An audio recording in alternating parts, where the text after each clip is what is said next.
अस्सलाम वालेकुम वरहमतुल्लाहि वबरकातुहू औज़ु बिल्लाहि मिनश शैతానిర్ రజీమ్ బిస్మిల్లాహిర్ రహమానిర్ రహీం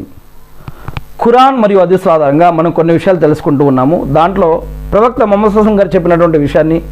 అబూ హురైరా రజియల్లాహు గారు మరియు హజరత్ బరా బిన్ అజీబ్ రజియల్లాహు గారు తెలియజేసినటువంటి ఒక 3 హదీస్లు మనం ఈరోజు తెలుసుకోబోతూ ఉన్నాము.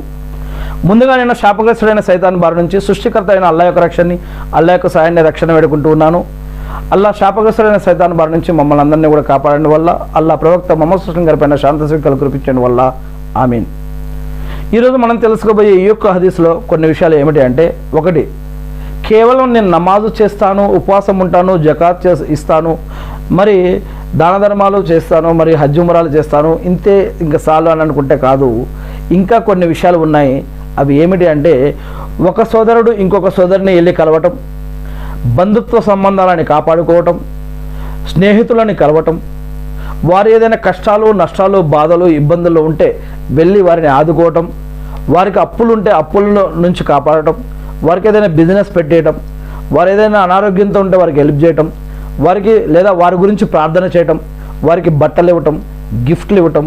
లేదా వారికి వారిలో ఎవరికైనా పెళ్లి కాని వారు ఉంటే వారికి పెళ్లి చేయటం, వారి బంధువు వారికి ఇంకేదైనా సహాయ సహకారాలు కావాలంటే అడిగి తెలుసుకొని వారికి సపోర్ట్ చేయటం, వారిని మంచి కోసం, వాళ్ళకి ఏమైనా చెడు అలవాట్లు ఉంటే కనుక ఆ చెడు అలవాట్లకి కౌన్సిలింగ్ ఇచ్చి, లేదా వాళ్ళ చెడు నుంచి, పాపం నుంచి, నేరాల నుంచి, ఘోరాల నుంచి, క్రైమ్స్ నుంచి, ఇంకేదైనా చెడు అలవాట్లు, పద్ధతులు ఉంటే వాటి నుంచి వారిని కాపాడి మంచి వైపుకు తీసుకురావడం కోసం ప్రయత్నించాలని,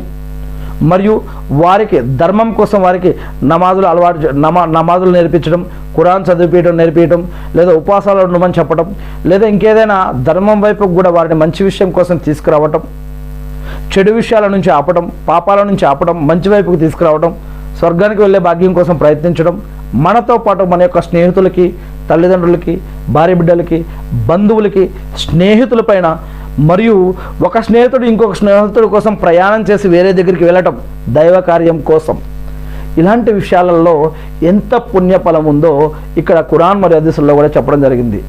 కేవలం నేను అల్లాహ్ ఒక్కడిని ఆరాధిస్తా, నేను ఒక్కడిని అల్లాహ్నే ఆరాధించుకుంటా అంటే సరిపోదు, వేరే హక్కులు కూడా దేవుడు పెట్టాడు. నేను ఇక్కడ ఉన్నాను కొన్ని రోజులు, తర్వాత ఇంకొన్ని రోజులు ఏదో వేరే మస్జిద్కి వెళ్తే అక్కడ కొన్ని రోజులు ఉంటా, ఇంకో వేరే మస్జిద్కి వెళ్తే అక్కడ కొన్ని రోజులు ఉంటా అంటే కాదు. ఇక్కడ మీరు మీ యొక్క హక్కులు ఏవైతే ఉన్నాయో వాటిని నెరవేర్చండి అని చెప్పడం జరిగింది. భార్య బిడ్డల హక్కులు, మన ఈ హక్కులు వదిలేసి వేరే దగ్గరికి వెళ్ళిపోతే భార్య కోరిక, మరియు లేదా భార్య వెళ్ళిపోతే మరి భర్త కోరిక, మరియు